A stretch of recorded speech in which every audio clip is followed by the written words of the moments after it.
suami perantaraan Allah, anak, adik-beradik, harta benda, semua itu perantaraan Allah untuk melihat apa yang keluar daripada lidah kita. Kalaulah lidah kita membalas dengan cacian.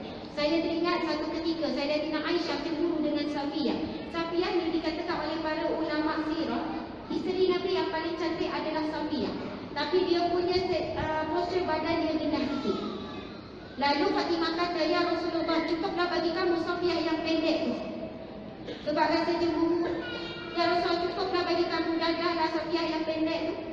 Tapi kita tahu Aisyah adalah isteri Nabi yang paling dicintai ini. Pernah ditanya, siapakah isteri yang kamu paling cintai? Ya Rasulullah, Aisyah. Siapakah lelaki yang paling engkau cintai? Ayah Aisyah, iaitu Abu Bakar. Masya Allah. Pernah Fatimah diutus oleh sahabat isteri-isteri Nabi yang lain? Isteri Nabi yang lain ni, dia utuskan Fatimah, anak Nabi, sebab dia tak puas hati dengan Aisyah. Masa ni Rasul duduk di rumah Aisyah. Lalu Fatimah pun datang, "Wahai ayahanda tu, aku ingin bercakap denganmu sekejap." Maksudnya nak bercakap apa? Ni, hantar wakil ni, isteri Nabi yang lain hantar wakil Fatimah ni. Nak bagi tahu tak puas hati layanan Rasul pada Aisyah ni. Bila Fatimah cakap sikit, Rasulullah pun kata, "Wahai anakku Fatimah, adakah kamu mencintaiku?" "Ya, aku mencintaimu, wahai ayahandaku."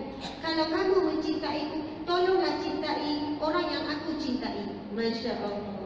Suruh mencintai Aisyah. Kita jangan bayangkan bila sebut Sayyidatina Aisyah, bayangkan kisah cemburu-cemburu dia saja. Sebab di sana Aisyah ada 3 kepakaran. Ilmu hadis, ilmu tafsir dan ilmu perubatan. Dan dikatakan juga pakar ilmu syair. Dan antara orang yang paling banyak berkorban dengan Rasulullah saat sebelum Islam menang dan sebagainya adalah Sayyidatina Aisyah. Allahu Akbar, subhanallah.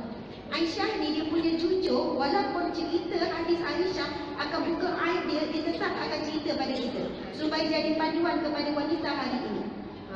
Kalau kita cerita buruk, tak ada nak cerita dekat anak-anak. Mak nak cerita sikit ni, dulu mak ada buat benda yang tak elok pada ayah kau. Tak ada. Kita kalau dengan anak, mak nak cerita apa yang pengorbanan mak buat. Mesti yang best-best je lah kau nak cerita dengan anak kan. Yang buruk kita mana nak cerita. Tapi jujurnya Sayyidina Aisyah, walaupun kisah itu mendedahkan aib dia tetap menyampaikan supaya jadi panduan kepada kita. Aisyah cerita ini hadis Aisyah.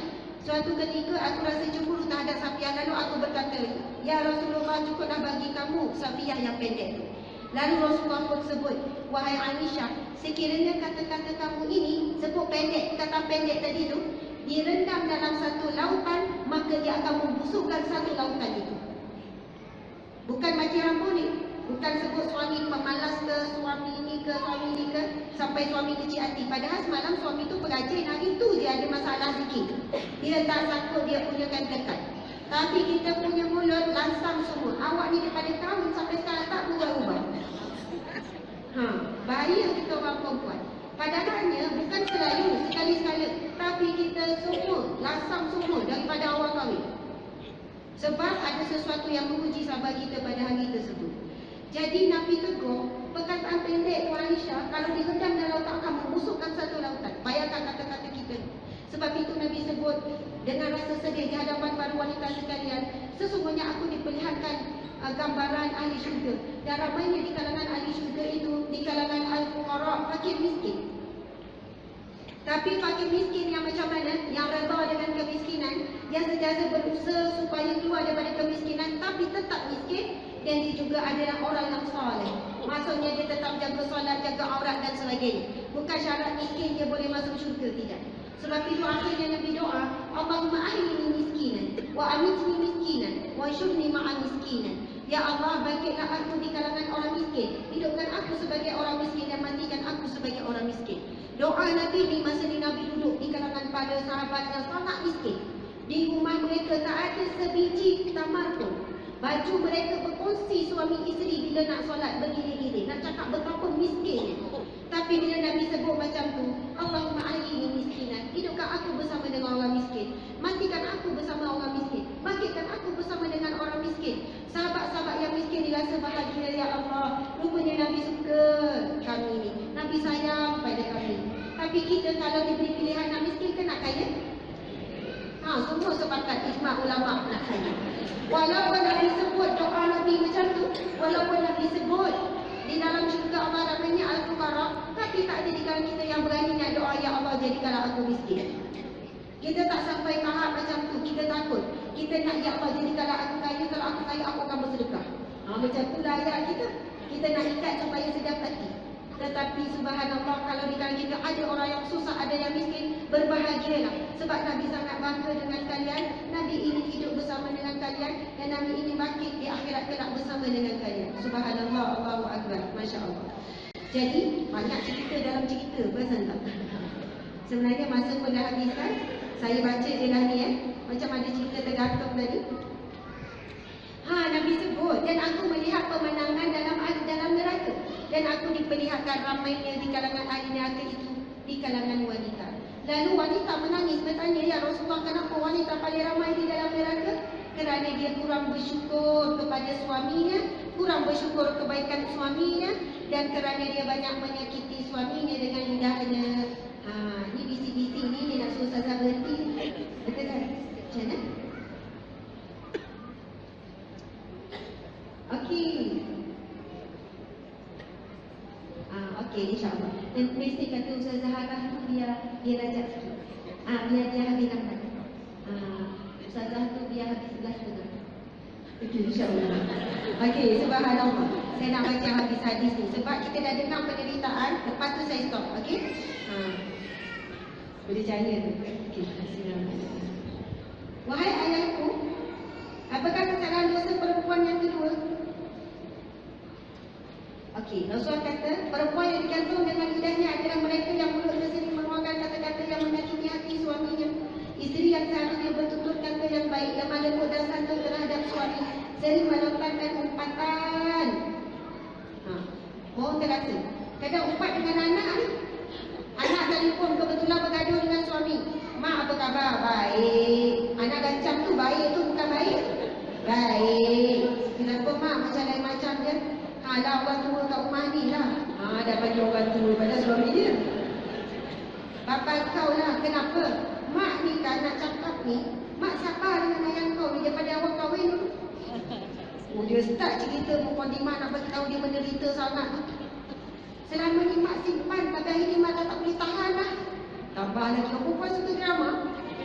Padahal semalam elok makan kuih pisang sama-sama. Kebetulan hari ni ada konflik sikit. Anak pula telefon. Jarum syaitan memang masuk lah. Memang susah kalau tak nak cerita tiba-tiba anak. Kita rasa anak apa salahnya. Lalu kita pun ceritalah aib suami kita pada anak kita. Nabi sebut, man satara musliman satara Allahu fi dunya wal akhirah. Para siapa yang menutup aib saudaranya, ini paling utama aib suami. Allah sebut siapa yang tutup aib suaminya, tutup saudaranya, aib saudaranya, Allah akan tutup aibnya di dunia dan di akhirat. Dan Nabi sebut barang siapa yang membuka aib saudaranya, Allah akan buka aibnya di dunia dan di akhirat, walaupun dia melakukan dosa maksiat tersebut dalam rumahnya. Dalam hadis yang lain, Nabi sebut, di akhirat kelak ada hamba Allah apabila dihisap, Allah turunkan hijab, sutra, macam langsir, tiba-tiba langsir. Lalu dia hanya dihisap antara dia dengan Allah. Siapakah golongan ini? Mereka yang ketika hidupnya dahulu menjaga aib manusia lain. Bila di padang mahsyar, orang tak tahu hisap dia dengan Allah, aib keburukan dia, maksiat dia ke apa ke, semua tak diperlihatkan di hadapan manusia yang lain. Jadi cuba perhatikan kita ni kalau nak cakap pasal orang yang baik, kita bukan sedap sangat. Yang buruk tu yang sedap tu. Yang sakit lutut, lupa sakit lutut, boleh berdiri 1 jam. Bercakap pasal imam. Kalau nak cakap pasal siapa, boleh berdiri. Lagi-lagi.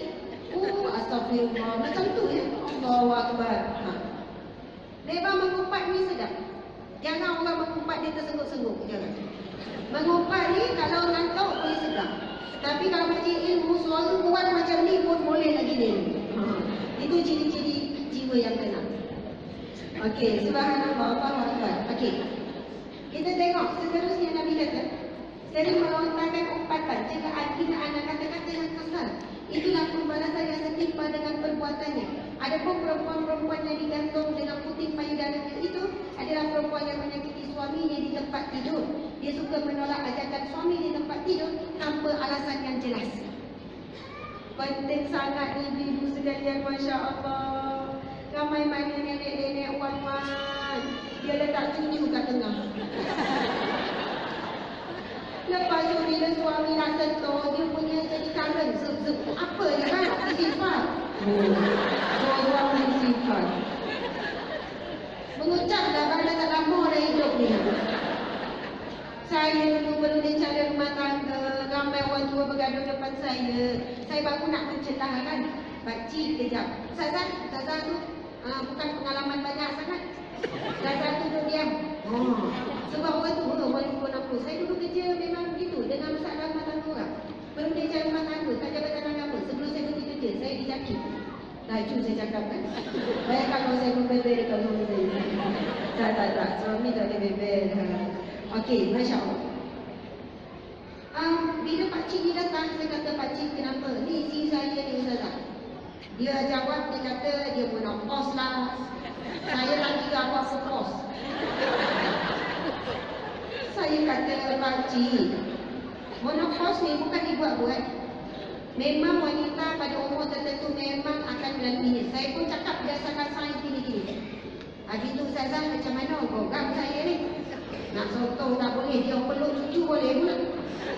Cucu tu dibelai-belai. Saya ni nak sentuh sikit dah kara dah. Dulu masa kahwin dulu magnet. Dulu kan magnet, dia tarik je. Sekarang zul kara, terenjat-renjat dia terus. Gelak je sebenarnya. Dengar apa saya nak cakap ni, penutup ni. Okey, Masya Allah. Lepas tu kan, saya pun cakap pakcik, bawa pakcik ni pergi hospital ke, pergi klinik ke, jumpa pakar sakit kuat. Kenapa Ustazah? InsyaAllah pakcik cerita masalah ni. Sebab masalah ni tak boleh selesai kat sini. Dan menopause ni bukan dibuat-buat. Ada masalah gangguan hormon, pergi jumpa.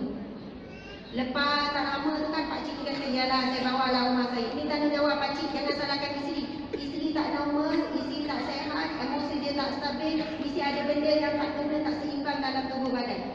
Kalau pakcik bertanggungjawab, pakcik bawa isteri jumpa doktor. Tak lama pakcik tu, saya kata 2 minggu lagi kita jumpa pakcik. Yalah Ustazah, dia kan tak puas hati. Saya ni nampak ekor, dalam budak lagi yalah pakcik saya tahu. Cakap penologi lah tu. Lepas tu kan, dia nelfon Ustazah, tak pun tak payah panggil, dah settle dah masalah. 2 minggu ke 3 minggu macam tu. Memang betul aku selalu cakap, doktor terangkan, selama ni saya tak boleh terima. Doktor bagi pil macam hormon macam tu lah supaya isteri saya ni stabil balik. Sekarang dah magnet dah, terima kasih. Jatuh dah lebih kurang. Orang ni bukanlah ke arah itu sangat. Tetapi suami boleh bermanja. Allahu Akbar. Orang tua lelaki kalau melintas perempuan lawa sesi, dia nengok tak? Nengok, gigi dah tak ada. Dan memang itu fitrah. Allah Nabi sebut, tidak ada fitnah yang